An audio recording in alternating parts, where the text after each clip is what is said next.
अगर देश की जनता मनमोहन सिंह, सोनिया गांधी, राहुल गांधी से 12 साल पहले नाराज थी, गाली नहीं दी, उंगली वोट दिया और हरा दिया। ये आपका काडर था, ये कांग्रेस का काडर था, ये अरविंद केजरीवाल की फ्रस्ट्रेशन थी। पानी पीजिए आराम से, पानी पी पी के गरियाइए, लेकिन इस देश की जनता आपको माफ नहीं करेगी, जैसे इस देश की जनता राहुल गांधी को माफ नहीं करेगी। And that is my point. Ratnakar Tripathi, Prem Shukla ji, छोड़िए ईश्वर कपूर। अरे हमने तो छोड़ दिया आपको, इस देश की जनता ने छोड़ दिया आपको। आप भी एक्सपोज हो चुके हैं, भाजपा भी एक्सपोज हो चुकी है, अरे राहुल गांधी नहीं एक्सपोज होते हैं। संसद में सुनिए सुनिए, राहुल गांधी नहीं एक्सपोज होते हैं, लेकिन दुनिया में हर कोई, हर किसी को आप एक्सपोज करने में लगे हैं। रत्नाकर जी, राहुल गांधी एक्सपोज नहीं होता है। कौन है भाई? गजब आदमी है आप। 100 से अधिक चुनाव हारने के बाद, प्रेम दादा, बोलने आए थे 100 से अधिक चुनाव हारने की सेंचुरी बनाने वाले, चुनाव हारने की सेंचुरी बनाने वाले, बेशर्मी की सारी हदें पार करने वाले राहुल गांधी से ज्यादा एक्सपोज कौन है इस देश में? लेकिन राहुल गांधी एक्सपोज है, नंगे हैं, ये मानने को तैयार नहीं है, क्योंकि उनके साथ जो है, उनके जो चम्मच है, वो चमचे बताते हैं कि राहुल गांधी जो है बहुत वस्त्राभूषण अलंकारों से युक्त है।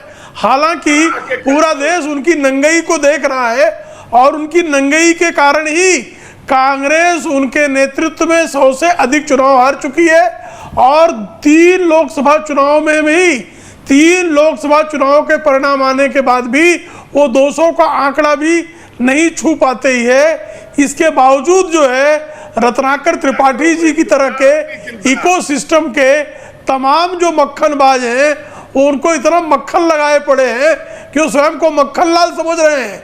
हालांकि वो मक्खन लाल नहीं, गोबरू लाल हो चुके हैं, लेकिन उन गोबरू लाल को मक्खन लाल सिद्ध करने में रत्नाकर त्रिपाठी जैसे लोगों का इकोसिस्टम देखने को तैयार। देखिए, मेरा सिर्फ इतना ही निवेदन है आप सबसे, मक्खन लगाना है जनता को लगाइए, और मक्खन कैसे लगाइए? काम करके लगाइए। शुरू में ये लोग आए थे दिल्ली में, अरविंद केजरीवाल पाठक जी, लोगों को लगा सबसे अच्छे हैं, इन्होंने भी यही बताया, ये भी गंदे, वो भी गंदे, ये भी करप्ट, वो भी corrupt, Congress corrupt, Rahul Gandhi corrupt, Sheila Dikshit corrupt, ये करप्ट, फलाना करप्ट, ठिकाना करप्ट, हम ही सही हैं। गए कब किस पे? गए किस पे? सफेद मकान बना लिया, सरकार चली गई। नहीं, आप दावा, एक सेकंड तिवारी जी, दावा आप करते रहे एजुकेशन का, दावा आप करते रहे पानी पे पानी फ्री, दावा आप करते रहे क्या फ्री देने का, दिया क्या फ्री है, तो दिल्ली की जनता ने बताया आपको। लेकिन आलोक पाठक जी, एजुकेशन पॉलिसी पे संसद में बहस नहीं होनी चाहिए थी? एजुकेशन पॉलिसी पे, बच्चों के भविष्य पे आंदोलन करने की जगह जंतर मंतर है, डिबेट करने की जगह संसद है। संसद में डिबेट तो करो। गृह मंत्री कह रहा है कि मैं डिबेट करने को तैयार हूं। अखिलेश यादव मानेंगे नहीं, राहुल गांधी मानेंगे नहीं, इनके persona non grata Arvind Kejriwal मानेंगे नहीं। अरे कहां गायब थे अमित शाह जी? कहां गायब थे? आप जाते हैं क्या संसद? आपको पता था? ये कहां थे? रोज तो एंट्री एग्जिट हो रही थी, नहीं देखा? गायब थे ना, तो प्रधानमंत्री जी दिखे। आलोक पाठक जी, आलोक जी के बाद आ रहा हूं आपके पास। ओके, आलोक जी के पास आ रहा हूं, then you make your point. Alok Pathak ji. Sir, मुझे लग रहा है कि सारे पॉलिटिकल पार्टीज युवाओं को बेवकूफ़ समझ रही हैं, और युवा इस देश का बहुत स्मार्ट है। उसने एक फैसला दिया है, तमिलनाडु में एक फैसला दिया है उसने, उस फैसले से भी अगर देश का सत्ता पक्ष विपक्ष नहीं समझ रहा है, तो मुझे लग रहा है कि वो भ्रम की नींद में, भ्रम में सोया हुआ है। आप इंतजार कीजिए, एक अल्टरनेटिव उसने बिहार में दे दिया, प्रशांत किशोर को खड़ा कर दिया। यूपी में तो मुझे लगता है कि अखिलेश जी बहुत अच्छी भाषा बोल रहे हैं, उनकी भाषा को यूपी का यूथ समझ रहा है। अब चर्चा, आप बात बोल रहे हैं कि 10 साल बाद विदाई हो गई सफेद महल पे, तो भारतीय जनता पार्टी की विदाई होगी। चंदा चोरी से भारतीय जनता पार्टी की विजयी का माहौल जनता तय कर देगी। ये चढ़ावा चोरी जो हुई है ना राम मंदिर में, इस और नीट का पेपर लीक, इन दोनों मुद्दे से भारतीय जनता पार्टी की विदाई भी हो जाएगी। और कांग्रेस को तो मुझे लगता ही नहीं कि वो सीरियस पार्टी है, उसको तो कुछ सीखना ही नहीं है। उसको लगा ये कांग्रेस को कि भैया दीपिके की बात पे इस्तीफा हो गया धर्मेंद्र प्रधान को, तो इन्होंने प्रेस्टीज इशू बना लिया अमित शाह को। तो राहुल गांधी मुझे नहीं लगता है कि कोई रिलेवेंस है। 99 सीट पा गए हैं, लेकिन अगली बार नीचे ही जाएंगे। अब इंडिया का फ्यूचर जो है ना, वो आएगा रीजनल पार्टी से कोई एक नेता आएगा और इंडिया का फ्यूचर डिसाइड करेगा। देखिए, ये जो आपने एक एंगुलैरिटी दी अवधेश जी, और फिर तिवारी जी के पास आ रहा हूं।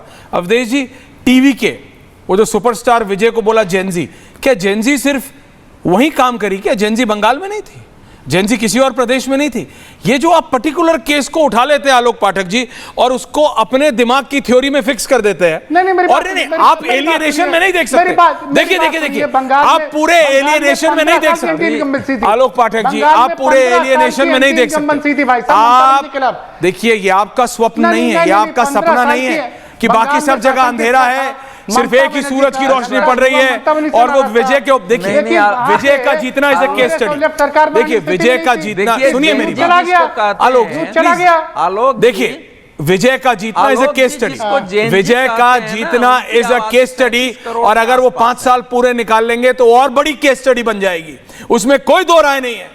लेकिन सिर्फ ये कह देना कि एक प्रदेश का जेनजी उठा है और दूसरे प्रदेश का नहीं, एक मुंह से आपके एक शब्द नहीं निकला आलोक जी कि दिल्ली के जेनजी के लिए, दिल्ली के जेनजी के लिए अखिलेश यादव भी जाएंगे, प्रियंका वाड्रा भी जाएंगी, डिंपल यादव भी जाएंगे, धर्मेंद्र यादव भी जाएंगे, और झारखंड के जेनजी के लिए ना वो दिप्के जाएगा जिसको आपने अमेरिका से बिजनेस क्लास टिकट देके बुलवाया, और अखिलेश यादव जी को तो छोड़ ही दीजिए, है ना, वहां नहीं जाएगा कोई।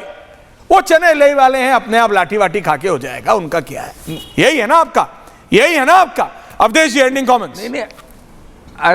ऐश्वर्या जी, जिस जेनजी की बात है, जेनजी की आबादी 37 करोड़ से ज्यादा हमारे देश में है।